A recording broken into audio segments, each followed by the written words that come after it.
welcome back once again to our channel.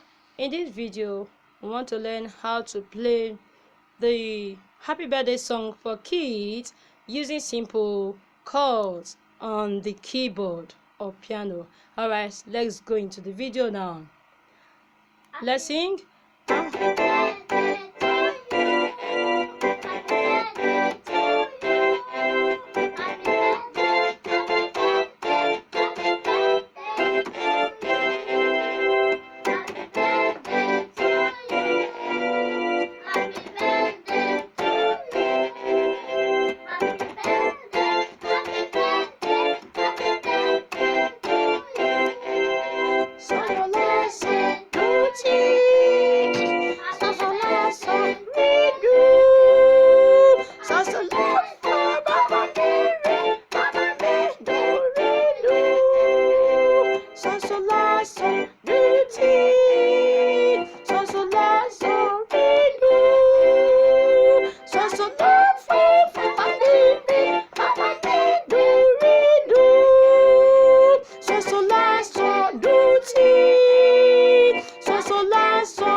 Alright, as you can see, just with these simple chords, we can play the happy birthday song for kids. If you have not watched how to play simple chords, please do well to watch our previous videos where we talk about the easiest way to learn the piano using simple chords.